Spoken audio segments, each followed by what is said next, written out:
Right, because you have 2 kids. No, I got 5. You got 5 now. Okay. I had two. And 2019, 2020 been a motherfucker, man. Okay. How many baby mothers? 5. 5. 5 and 5. Okay. You trying to catch up to Boosie, I see. I see what you're doing here. Nah, man, I mean, man, this shit crazy, man. Shit crazy. But it's a blessing, I love all my kids. I don't regret none of Okay. Do the baby mothers ever fight and get into it? them. No, man. No, I mean, we didn't, you have situations, but like nobody ever got to fight or no like that. Yeah, wait till you buy one of them a Lambo truck like Moneybagg Yo just did. Have the rest of them their feelings. Like, oh man, yeah, it'd be crazy. Somebody go try to put me on child support. I do some shit like that. But I ain't no child support from one of my kids, so that's good. Okay, so everyone, you're taking care of them financially so they don't have a need to go and do all that. Hell yeah, you got to. I mean, shit, you laid there, you made them. Shit, take care of them kids. Shit, well, you ain't got to have no problems. Now, I ain't finna do nothing too extra, but like, when it come to my kids, like, yeah, if they mama needs something and I can help them, I'm gonna help them. In the same way that your dad was really into gambling, you became real heavy into gambling also. You said that you lost up to like 400,000 gambling? Hell yeah, probably more than that. You just gotta think about it. We get money.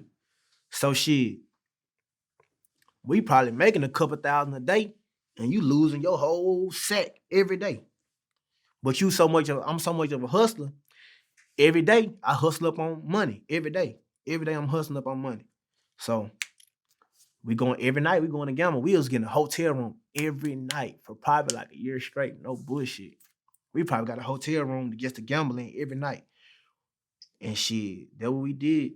We was gambling. Young as hell. We had old motherfuckers, 40 pulling up, 30 pulling up, gambling with us. We in high school. You know what I'm saying? Shit crazy. Yeah, man. I'm not a gambler. Yeah. I feel like I work too hard to make this money to just give it away like that. You telling me you ain't never gambled? No casino, I've never no gambled nothing. more than a couple $100 here and there. Now I invest all my money into stocks. Right. You could say that's a form of gambling. Yeah, because you can lose in that. You could lose in that, but there is a difference, and the difference is that when you gamble, it's what you call a zero-sum game. You win or you lose, but nothing really happens. Right. When you buy stocks in a company, you're actually buying a piece of that company. Right. If that company does well, that money you have will grow. If the company does bad, it'll shrink. Right. But you're actually owning something. It's like owning a piece of a house or Exactly. owning a piece of a farm or something like that. So that's the difference. For sure. And I've done great in it. It's transformed my life. But straight gambling, not really my thing. For sure. Not really my thing. It's just like, okay. When you born around shit, like you gonna adapt to it. That's just how it happened. Like I seen my daddy gamble, I seen him win, I done seen him lose. I didn't won. You know what I'm saying? I done won plenty of nights of gambling. But my wins, my losses outweigh my wins.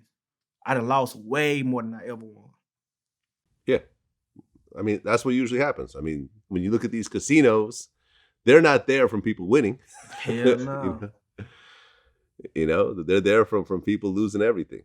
Exactly. And I mean, listen, man, I've interviewed, mafia guys, and that's how they make their money, by basically street gambling. Right. And I remember one of them, this guy, Michael Franzese, he was like part of the Colombo crime family. He was a captain. He made them like, hundreds of millions. Right. And he broke down to me how the street gambling will always have an advantage over like the legal gambling because the street gamblers will give you credit. Right. When bookmakers needed money, to finance themselves, I would lend them money, no problem. And secondly, bookmakers take credit. They take credit. You don't pay in advance. So a lot of times they had collection problems. So they would come to us to help them collect. So a bookmaker always is associated in some way, shape, or form with organized crime if they handle any kind of decent action, right? You know? You can always get money from, hey, let me borrow 10,000. Let me borrow. Exactly. And that's how people get in the hole like that. Casino probably give your ass a couple promo chips. You know what I'm saying? Right. That's it. Right. But on the street, it's like, okay, you don't have that 10,000? Yeah. We'll do it on credit. And if Right. you don't pay us back, and then they charge you interest on, on what you borrowed, on top of what you owe. Right. That's just how it go. That's how people That's make how money. it goes.